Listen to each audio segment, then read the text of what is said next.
yang terindah bagi kami untuk sama-sama belajar kebenaran firman Tuhan. Tolong setiap kami, baik yang hadir dalam ruangan ini, maupun umat Tuhan yang sedang beribadah secara online di rumah mereka masing-masing.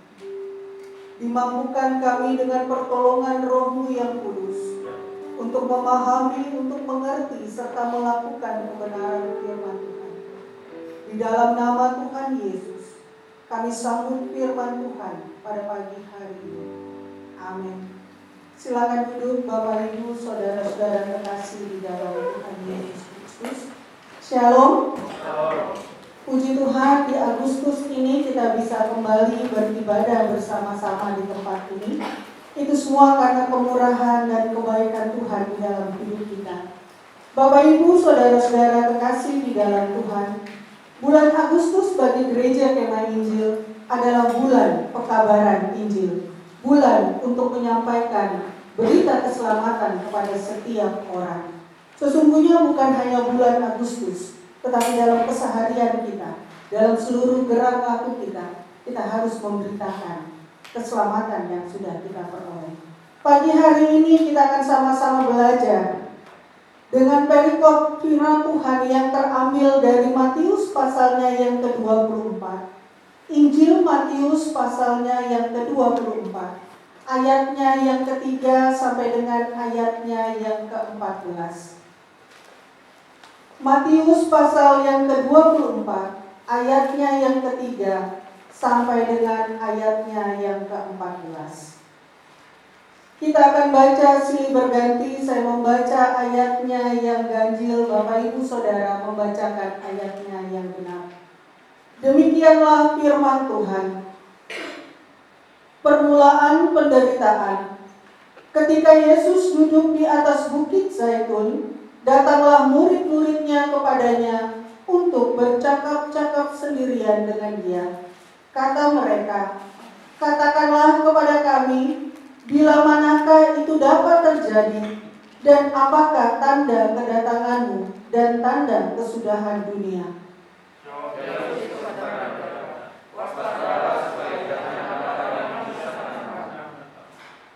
Sebab banyak orang akan datang dengan memakai namaku dan berkata, "Akulah Mesias," dan mereka akan menyesatkan banyak orang.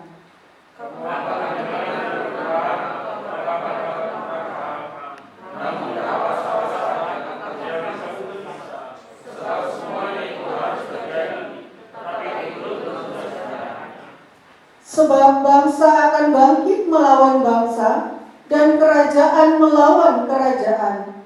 Akan ada kelaparan dan gempa bumi di berbagai tempat.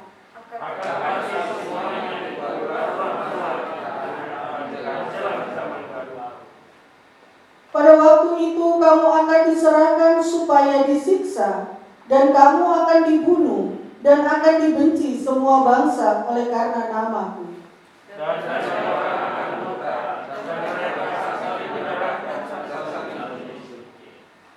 Banyak nabi palsu akan muncul dan menyesatkan banyak orang.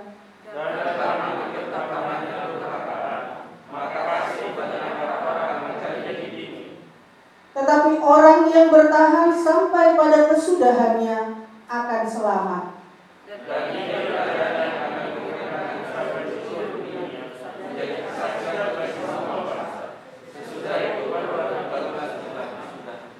Demikianlah firman Tuhan yang kita baca pada pagi hari ini. Diberkatilah Bapak Ibu saudara-saudara sekalian yang membaca serta melakukan kebenaran firman Tuhan. Bapak Ibu saudara-saudara kekasih di dalam Tuhan, dalam bulan misi pada saat ini, perikop yang pertama yang akan kita bahas, yang akan kita pelajari bersama-sama, berjudul mempercepat kedatangan Sang Raja. Mempercepat kedatangan Sang Raja. Apakah usaha manusia dapat mempercepat kedatangan Sang Juru Selamat untuk yang kedua kalinya? Apakah ketika kita tidak mematuhi firman Tuhan, apakah kedatangan Sang Mesias akan terhambat? Bapak Ibu saudara kekasih di dalam Tuhan Yesus Kristus, Perikop ini berkata mempercepat kedatangan Sang Raja. Tidak tergantung dengan usaha-usaha manusia. Tidak tergantung dengan apa yang kita kerjakan. Waktunya Sang Mesias akan datang. Tidak ada satu orang pun yang dapat menggagalkan. Kita melihat dalam bacaan kita pada pagi hari ini, di mana ketika Yesus sedang duduk bersama-sama dengan muridnya, para murid sedang bertanya kepada Yesus ayatnya yang ke-13. Ayatnya yang ketiga. Katakanlah kepada kami bila mana itu akan terjadi dan apakah tanda kedatanganmu dan tanda kesudahan dunia. Bapak, Ibu, saudara-saudara kekasih di dalam Tuhan Yesus Kristus. Dalam perikop ini Yesus sedang menasehati para muridnya.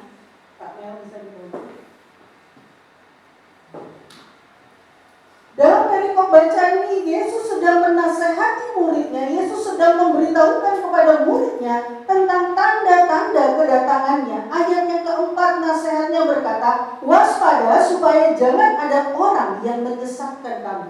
Yesus menasehati murid-muridnya supaya selalu waspada, selalu berjaga-jaga, jangan sampai ada orang yang menyesatkan. Karena pada bagian yang berikutnya dikatakan akan muncul nabi-nabi palsu, akan muncul orang yang akan mengakui dirinya adalah Mesias. Sehingga Yesus menasihati murid-muridnya, hati-hati, waspada, jangan sampai terjadi sesuatu. Bapak, Ibu, saudara-saudara kekasih di dalam Tuhan. Lalu apa pesan, apa nasihat bagi kita pada pagi hari ini? Ayatnya yang ke-14 menjadi ayat sentral kita. Dan Injil kerajaan ini akan diberitakan di seluruh dunia menjadi kesaksian bagi semua bangsa. Sesudah itu barulah tiba kesudahan. Ayat ke-14 berkata bahwa setelah Injil kerajaan itu diberitakan di seluruh dunia, barulah kesudahan itu datang. Barulah Sang Mesias itu datang. Mungkin sebagian orang akan berkata bahwa kalau begitu kita perlambat. Tidak usah kita beritakan keselamatan kepada semua orang. Sehingga kedatangan Sang Mesias yang kedua bisa dihambat.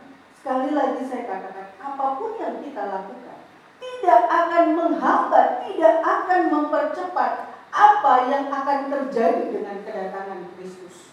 Tetapi nasihat firman Tuhan yang disampaikan kepada murid-muridnya, dikatakan ayat bagian yang pertama yang akan kita belajar pada ayat keempat dan ayatnya yang kelima. Yang menjadi tugas setiap orang adalah beritakanlah kebenaran Kristus. Nasihat ini diberikan Yesus kepada murid-muridnya dan disampaikan kepada kita pada hari ini. Beritakanlah kebenaran Kristus dimanapun, kapanpun, dan kepada siapapun. Karena apa? Mengapa kita harus memberitakan keselamatan? Yang pertama, kita telah menerima keselamatan itu yang diberikan Kristus lewat kematiannya di atas kayu salib. Sehingga kita wajib untuk memberitakan keselamatan, memberitakan kebenaran Kristus Yesus. Bapak, Ibu, saudara kekasih di dalam Tuhan. Ayat yang kelima berkata akan ada banyak penyesat. Akan banyak orang yang memutarbalikkan kebenaran firman Tuhan. Ada banyak orang menyampaikan berita kebenaran dalam versinya mereka masing-masing. Oleh karena itu kebenaran Kristus harus terus diberitakan oleh setiap kita. Yang kita sampaikan bukan kebenaran kita, tetapi kebenaran di dalam Kristus harus terus kita beritakan supaya setiap orang mengenal, setiap orang percaya bahwa Kristus adalah juru selamat. Mengapa kita harus memberitakan kebenaran Kristus? Bapak, Ibu, saudara kekasih di dalam Tuhan, ayat yang tidak asing bagi kita. Kristus adalah satu-satunya jalan kebenaran dan hidup. Di dalam Yohanes pasal 14 ayatnya yang ke-16. Kristus adalah satu-satunya jalan keselamatan. Tidak ada jalan lain. Tidak ada alternatif lain yang harus kita sampaikan, Kristus adalah satu-satunya jalan keselamatan. Kristus, percaya Yesus, maka kita memperoleh hidup yang kekal. Tidak ada usaha manusia bagaimanapun tidak akan membawa mereka kepada keselamatan. Keselamatan hanya diperoleh di dalam Yesus Kristus. Tidak ada keselamatan di tempat lain. Tidak ada keselamatan pada diri yang lain. Hanya di dalam Yesus Kristus. Karena dalam Yohanes pasal 14 ayatnya yang ke-16 dikatakan bahwa Kristus itu adalah jalan kebenaran dan hidup. Barang siapa yang percaya kepadanya akan melihat, akan sampai kepada Bapa. Bapak Ibu Saudara kekasih di dalam Tuhan Yesus, mengapa dikatakan bahwa Kristus adalah kebenaran yang sejati yang harus kita sampaikan, yang harus kita beritakan kepada setiap orang yang Tuhan izinkan berjumpa dengan kita. Dalam Yohanes pasal yang ke-11 ayatnya yang ke-25. Dalam Yohanes pasal 11 ayat yang ke-25 dikatakan bahwa Yesus Kristus adalah kebangkitan dan hidup. Dia mati untuk menebus segala dosa kita, tetapi hari yang ketiga firman Tuhan menyatakan kepada kita, dia bangkit mengalahkan alam maut dan hidup dan menyatakan kuasanya bagi kita. Bapak Ibu Saudara kekasih di dalam Tuhan, hanya Yesus Kristuslah kebangkitan dan hidup. Itulah yang harus kita sampaikan kepada setiap orang. Di dalam Yesus Kristus adalah Raja yang akan datang kembali dan dia akan duduk di sebelah kanan Allah yang Maha Kuasa. Tidak ada yang bisa sampai kepada Bapa kalau tidak melalui Yesus Kristus. Dan hanya Yesus Kristus yang bangkit, yang hidup dan memberikan kehidupan baru bagi setiap orang yang percaya kepadanya. Dan hanya Yesus, kebenaran di dalam Yesus Kristus yang berkata bahwa dialah yang akan duduk di sebelah kanan Allah. Bapak Ibu Saudara kekasih di dalam Tuhan, sebagai orang-orang yang telah ditebus, sebagai orang-orang yang telah hidup di dalam kebenaran Kristus, tugas kita beritakanlah kebenaran Kristus, baik tidak baik waktunya. Beritakanlah tentang kebenaran Kristus bahwa satu-satunya jalan keselamatan hanya ada di dalam Yesus Kristus. Dan hanya Yesus yang mati dan bangkit pada hari yang ketiga dan saat ini sedang mempersiapkan tempat. Dia yang dari atas turun ke bumi dan kembali kepada Bapa. Hanya Yesus. Sehingga tugas kita sebagai orang percaya, orang yang telah dibenarkan di dalam Kristus, orang yang telah memproklamirkan hidup di dalam Kristus, sudahkah berita keselamatan tentang Yesus Kristus yang memberi kepastian keselamatan terus-menerus kita beritakan? Atau justru kita sibuk dengan segala urusan pribadi kita? Mandat yang Allah berikan, perintah yang Allah berikan, nasihat yang diberikan Yesus kepada murid-muridnya dan kepada kita pada hari ini, setiap kita beritakanlah kebenaran di dalam Kristus, karena dialah satu-satunya jalan kebenaran dan hidup. Yang kedua, mari kita melihat ayat yang ke-6 sampai dengan ayatnya yang ke-9. Ayatnya yang ke-6 dikatakan, kamu akan mendengar deru perang atau kabar-kabar tentang perang.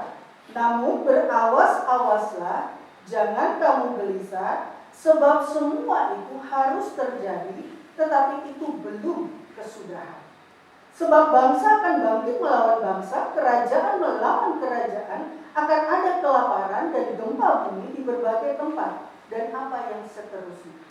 Bapak Ibu Saudara kekasih di dalam Tuhan, bagi setiap kita orang percaya yang rajin membaca kebenaran firman Tuhan, kita akan tahu, kita mengerti bahwa segala sesuatu yang terjadi Allah telah tuliskan dan Allah telah sampaikan kepada setiap kita lewat pembacaan firman Tuhan. Firman Tuhan berkata bahwa akan ada kabar-kabar tentang perang. Kalau kita mau melihat, kalau kita mau membuktikan, apakah hal ini benar sedang kita hadapi, sedang terjadi. Ada peperangan yang tidak pernah berhenti sampai dengan hari ini. Ada gempa bumi yang berulang kali kita sendiri merasakan. Tetapi firman Tuhan berkata itu belum kesudahan. Akan ada banyak penderitaan. Nasihat firman Tuhan berkata, berawas-awaslah jangan sampai engkau gelisah. Dikatakan ayat yang ke-6. Berawas-awaslah jangan kamu gelisah, sebab semua itu harus terjadi. Kalau hari ini kita beribadah dalam suasana pandemi, kita berada di dalam tatanan kehidupan yang baru, kita berada dalam situasi yang tidak seperti sebelum pandemi terjadi.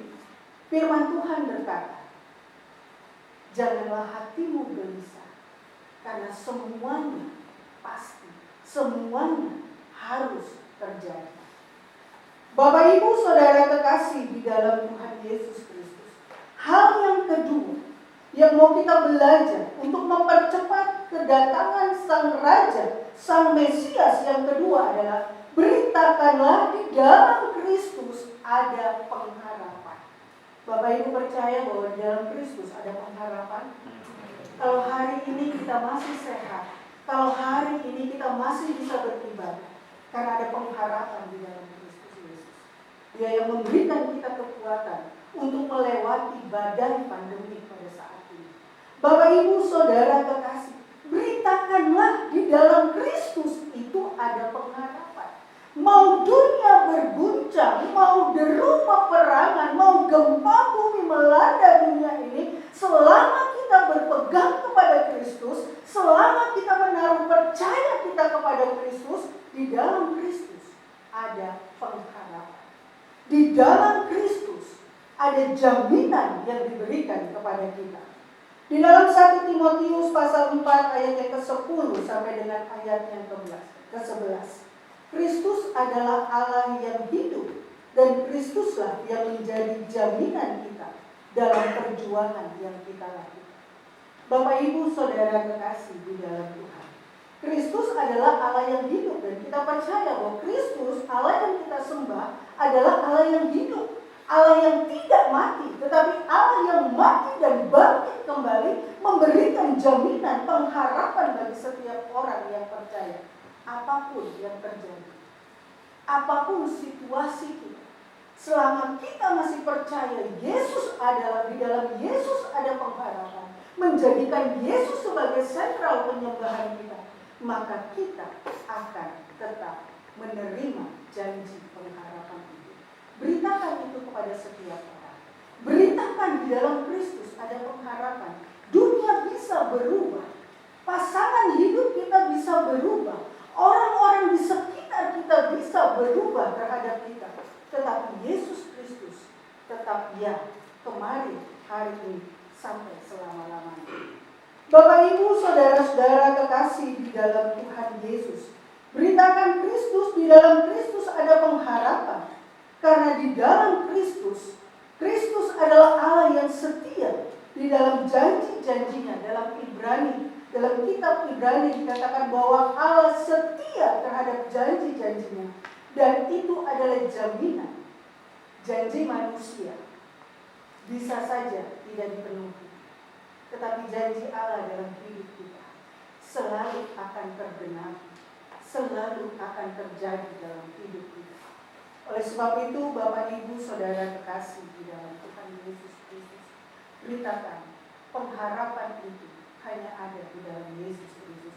Hal yang ketiga, firman Tuhan akan selalu menguatkan dan meneguhkan. Saya minta tolong kita buka di dalam Roma, pasalnya yang ke-15, ayatnya yang ke-4.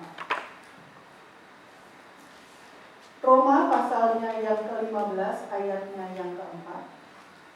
Silakan yang sudah dapat bisa bantu untuk membacakan. Roma 15 ayatnya yang ke-4. Buku tua yang kita miliki, buku firman Tuhan yang kita miliki, sudah tertulis sejak dahulu kala untuk menguatkan setiap kita, untuk meneguhkan setiap kita, dan memberikan penghiburan bagi kita di dalam situasi-situasi yang akan berubah, yang akan diperhadapkan kepada kita. Bahwa segala sesuatunya tidak akan selalu baik, dikatakan firman Tuhan. Tetapi firman Tuhan akan selalu menguatkan setiap orang yang gemar membaca firman-Nya. Tetapi bagi kita yang tidak suka membaca firman, maka kita akan mudah resah dan gelisah dalam menghadapi situasi yang tidak menentu seperti saat ini kita hadapi. Bapak Ibu Saudara terkasih di dalam Tuhan, sebagai aplikasi dalam kehidupan kita, sudahkah kita memberitakan jaminan pengharapan yang ada di dalam Yesus Kristus kepada setiap orang? Karena jaminan keselamatan itu diberikan kepada setiap orang yang percaya. Sudahkah kita memberitakan? Atau kita lalai karena kesibukan, karena kekhawatiran, karena ketakutan yang menghadang hidup kita? Bapak Ibu Saudara terkasih di dalam Tuhan, bagian yang ketiga dari firman Tuhan pada pagi hari ini, mari kita melihat ayatnya yang ke-10 sampai dengan ayatnya yang ke-14. Hal yang ketiga pada ayatnya yang ke-10 sampai dengan ayatnya yang ke-14, akan banyak orang akan murtad dan mereka akan saling menyerahkan, saling benci. Banyak nabi palsu akan muncul dan menyesatkan orang banyak, dan karena makin bertambahnya kedurhakaan, maka kasih kebanyakan orang akan menjadi dingin. Tetapi orang yang bertahan sampai pada kesudahan akan diselamatkan, dan Injil kerajaan ini akan diberitakan ke seluruh dunia, menjadi kesaksian bagi semua bangsa. Sesudah itu barulah tiba kesudahannya.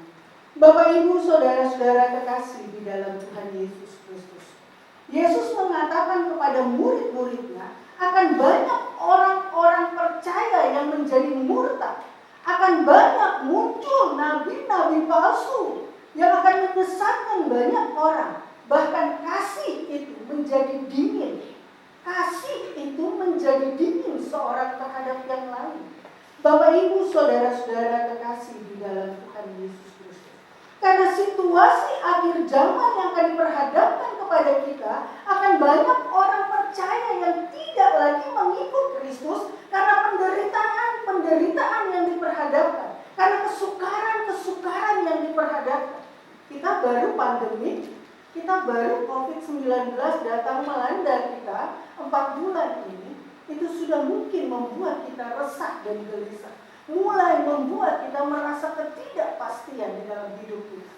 Belum perkara-perkara yang lebih besar lagi yang Tuhan akan berikan, yang Tuhan izinkan. Karena dikatakan semuanya itu harus terjadi. Deru peperangan akan terjadi, gempa bumi akan terjadi. Hal-hal yang dahsyat akan terjadi di tengah-tengah. Bahkan di tengah kesukaran yang datang, ada nabi-nabi palsu yang datang menyesatkan iman percaya kita. Bahkan mungkin kepedulian kita satu dengan yang lain.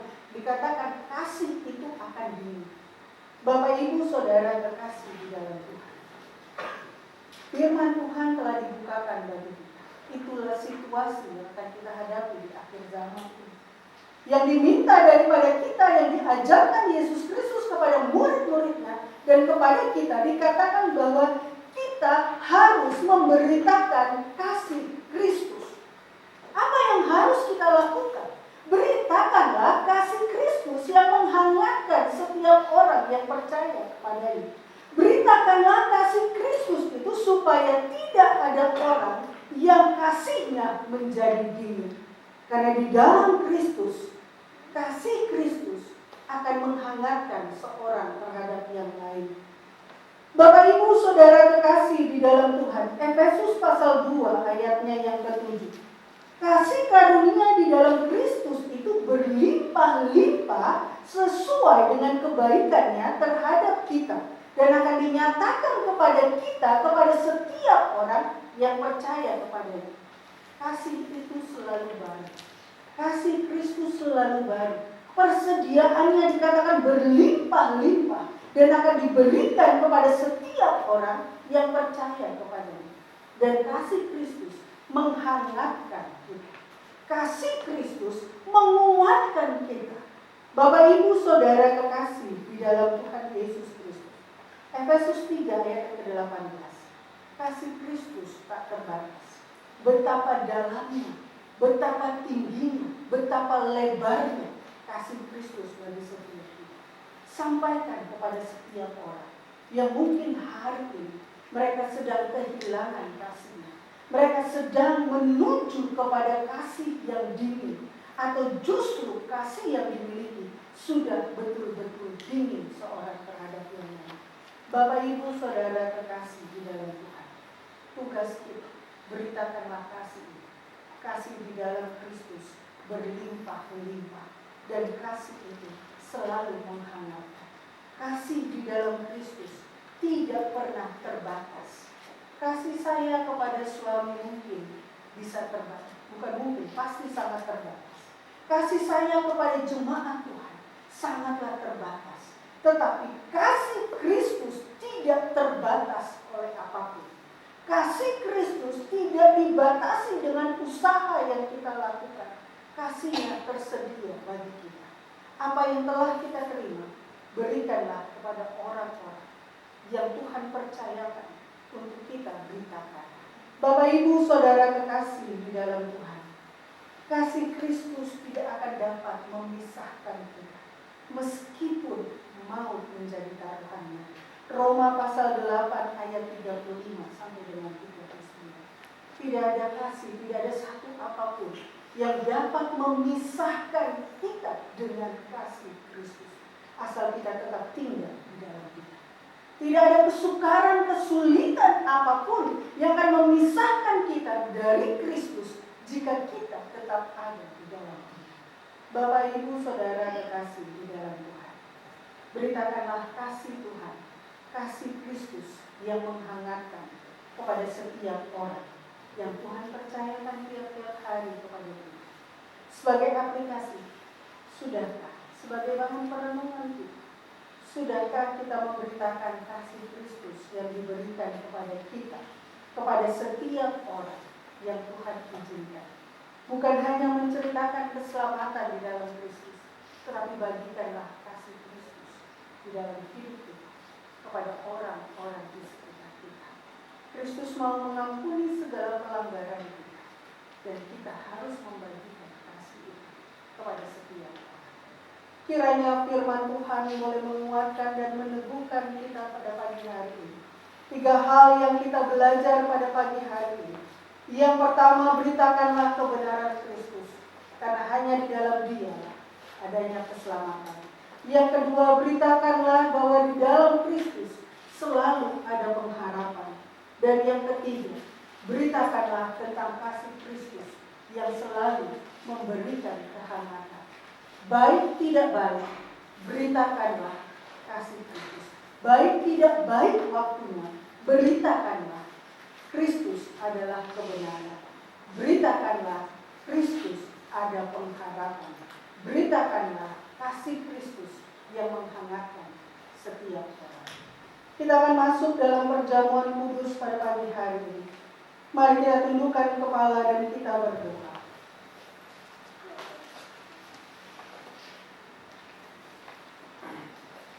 Kembali kami mengucap syukur buat kebenaran firman Tuhan yang kami baca pada pagi hari ini. Allah memampukan kami, Roh Tuhan memampukan kami untuk merenungkannya, dan kami bisa melakukan apa yang Tuhan perintahkan bagi kami masing-masing. Sehingga berita kebenaran tentang Engkau, jaminan pengharapan yang ada di dalammu, dan kasih yang menghangatkan itu dapat sampai kepada setiap orang yang Tuhan izinkan kami berjumpa di dalam kegiatan aktivitas kami hari lepas hari. Saatnya kami akan menikmati perjamuan kudus pada pagi hari ini. Engkau Allah yang hidup bagi kami. Engkau Allah yang mengetahui seluk-beluk hati kami. Sebelum kami menikmati perjamuan kudus, kiranya Allah menilik hati dan pikiran kami, Dan sekiranya Engkau mendapati kami tidak layak di hadapan-Mu, kami mohon kiranya Tuhan menguduskan dan mengampuni kami, sehingga kami layak untuk menerima perjamuan kudus pada pagi hari ini. Terima kasih Bapa, di dalam nama Tuhan Yesus kami berdoa. Amin.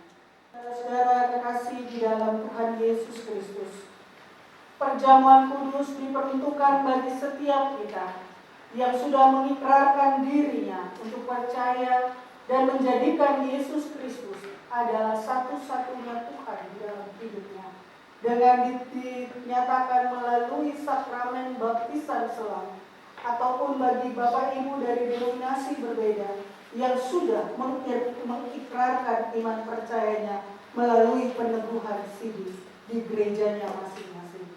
Bapak Ibu saudara kekasih di dalam Tuhan, setiap kita dapat mengambil anggur dan juga roti perjamuan kudus jika kita sedang tidak di dalam disiplin gereja ataupun siasat gereja. Tetapi jika kita sedang ada di dalam disiplin, baiklah kita menahan diri, dan baiklah tiap-tiap kita mengintrospeksi diri kita masing-masing sebelum kita menikmati perjamuan kudus. Dengarlah kebenaran firman Tuhan yang akan saya bacakan bagi kita dari 1 Korintus pasalnya yang ke-11, ayatnya yang ke-23 sampai dengan ayatnya yang ke-32. Sebab apa yang telah kuteruskan kepadamu telah aku terima dari Tuhan, yaitu bahwa Tuhan Yesus pada malam waktu Ia diserahkan, mengambil roti, dan sesudah itu Ia mengucap syukur atasnya. Ia memecah-mecahkannya dan berkata, "Inilah tubuhku yang diserahkan bagi kamu. Perbuatlah ini menjadi peringatan akan aku." Demikian juga Ia mengambil cawan sesudah makan, lalu berkata, "Cawan ini adalah perjanjian baru yang harus dimateraikan oleh darahku. Perbuatlah ini setiap kali kamu meminumnya, menjadi peringatan akan aku. Sebab setiap kali kamu makan roti ini dan minum cawan ini, kamu memberitakan kematian Tuhan sampai Ia datang. Jadi barang siapa dengan cara yang tidak layak makan roti atau minum cawan Tuhan, ia berdosa terhadap tubuh dan darah Tuhan. Karena itu hendaklah tiap-tiap orang memuji dirinya sendiri, dan baru sesudah itu ia makan roti dan minum dari cawan itu. Karena barang siapa makan dan minum tanpa mengakui tubuh Tuhan, ia mendatangkan hukuman atas dirinya. Sebab itu banyak di antara kamu yang lemah dan sakit, dan tidak sedikit yang meninggal. Kalau kita memuji diri kita sendiri, hukuman tidak akan menimpa kita. Tetapi kalau kita menerima hukuman dari Tuhan, kita dididik supaya kita tidak akan dihukum bersama-sama dengan dunia. Bapak Ibu saudara kekasih di dalam Tuhan, setiap kali kita makan dan minum perjamuan kudus yang kita lakukan setiap mengawali bulan setiap bulannya, ada pesan, ada tugas yang harus kita kerjakan. Yang pertama, bahwa setiap kali kita makan dan minum anggur perjamuan, ini menjadi peringatan bagi kita atas kematian, atas pengorbanan Yesus Kristus di atas kayu salib. Hal yang kedua, ketika kita makan dan minum anggur perjamuan kudus, ini merupakan tanda peringatan bahwa setiap kita telah dimateraikan di dalam darah Yesus Kristus yang tercurah bagi setiap kita. Hal yang ketiga yang harus kita ingat dan yang harus selalu kita lakukan, beritakanlah kepada setiap orang tentang siapa itu Yesus yang kita percaya. Dia telah mati menebus segala dosa kita dan memberikan kita hidup yang kekal. Kita akan menikmati perjamuan pada pagi hari ini. Mari masing-masing kita menundukkan kepala, merenungkan kembali kebaikan Tuhan. Dan saya mohon badan pengurus jemaat yang sudah dipersiapkan untuk menyiapkan meja bagi kita pada hari ini. Saya mengundang badan pengurus jemaat untuk maju ke depan. Jujur kadang ku tak sanggup menghadapi semua bebanku, menantikan jawaban, menolak untuk menyerah. Ku tahu Kau Tuhan yang sang. Antara Bapak Ibu Jemaat Tuhan yang seharusnya menikmati perjamuan kudus, tetapi tanpa sengaja terlewatkan oleh petugas yang melayani. Silakan mengatakan. Menolong dalam sesatku, namun meskipun Kau belum, ku kan tetap menyembah-Mu. Ku kan bernyanyi sampai jiwaku percaya, sampai hatiku mendengar lagu pengharapan.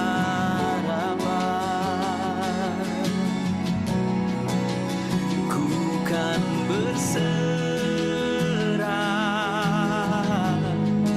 ku tahu aku tak sendiri,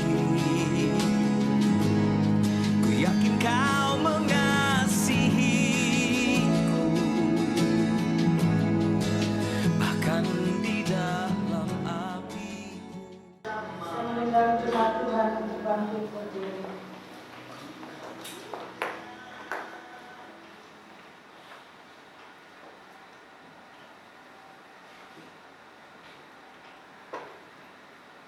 Dan sesudah itu ia mengucap syukur atasnya.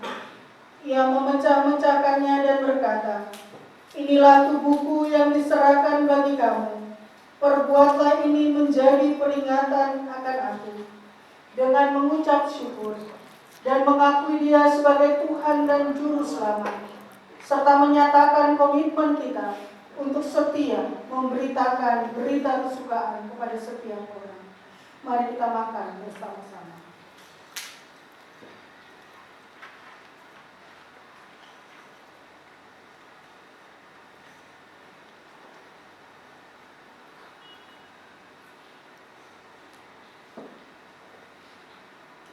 Demikian juga ia mengambil cawan sesudah makan lalu berkata, "Cawan ini adalah perjanjian baru yang dimateraikan oleh darahku. Perbuatlah ini setiap kali kamu meminumnya menjadi peringatan akan aku."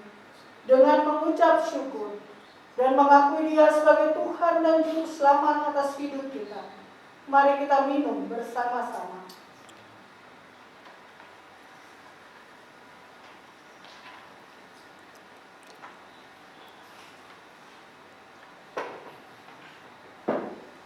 Mari kita tundukkan kepala dan kita berdoa.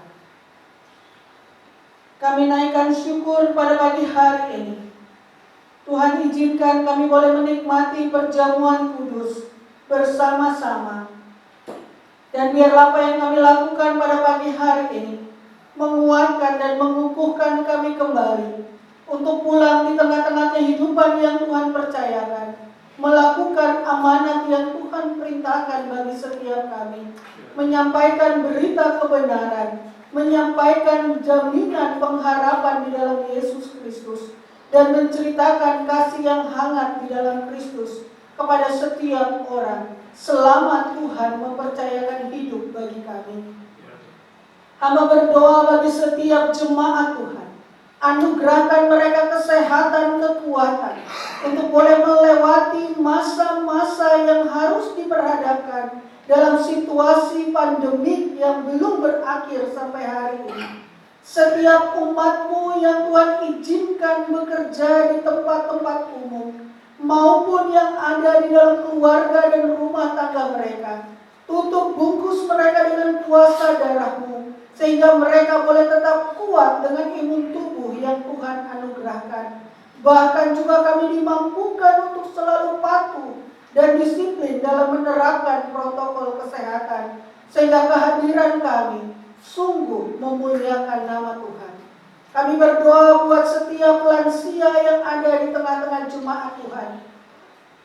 Tuhan memberkati mereka dalam usia lanjut yang Tuhan percayakan. Bahkan kalau mereka tetap kuat sampai hari ini, kami tahu bahwa tangan perlindungan Tuhanlah yang selalu menyertai dan memberkati setiap orang tua kami. Kami berdoa secara khusus hari ini untuk kesehatan hamba-Mu Bapak Nengah Puspayasa. Jamahan Tuhan terjadi atas kesehatannya. Demikian juga dengan Mbah Werti. Di dalam nama Tuhan Yesus, anugerahkan kekuatan untuk selalu bisa berharap bersandar kepada Tuhan dan dimampukan untuk tetap kuat dalam masa-masa pandemi ini. Diberkati Mbah Ruth di dalam usia yang Tuhan percayakan. Anugerahkan kesehatan, kekuatan senantiasa. Bahkan seluruh umat Tuhan, Tuhan berkati. Kami berdoa untuk aparat pemerintahan kami. Tuhan, hikmat yang daripada-Mu, secara khusus Pulau Bali, yang sungguh telah memasuki hidup era baru, pariwisata yang sudah mulai dibuka. Biarlah kami semua mampu untuk mendisiplinkan diri, baik sebagai warga pulau ini, maupun para wisatawan yang datang, sehingga sungguh-sungguh roda perekonomian boleh kembali bangkit, dan nama-Mu lah yang ditinggikan atas segala sesuatu. Berkati kerukunan umat beragama yang ada. Berkati seluruh aparat keamanan yang berjaga-jaga, sehingga keamanan kesatuan bangsa ini tetap terpelihara di dalam kehendak dan rencana-Mu. Berkati pemimpin kami dari level yang tertinggi sampai di desa-desa yang terpencil sekalipun. Terima kasih Bapa. Dan di dalam nama Tuhan Yesus kami mengucap syukur. Amin. Silakan duduk Bapak Ibu Saudara terkasih. Oleh Tuhan Yesus Kristus, firman telah disampaikan kepada kita semua pada pagi hari ini. Ulanglah dan lakukanlah kebenaran firman Tuhan yang kau dengar. Janganlah kau menyimpang ke kiri dan ke kanan, tetapi kuatkan dan teguhkanlah imanmu. Arahkanlah hatimu dan terimalah berkat Tuhan. Tuhan memberkati engkau dan melindungi engkau. Tuhan menyinari engkau dengan wajah-Nya dan memberi engkau kasih karunia. Tuhan menghadapkan wajah-Nya kepadamu dan memberi engkau damai sejahtera dari saat ini sampai selama-lamanya. Amin.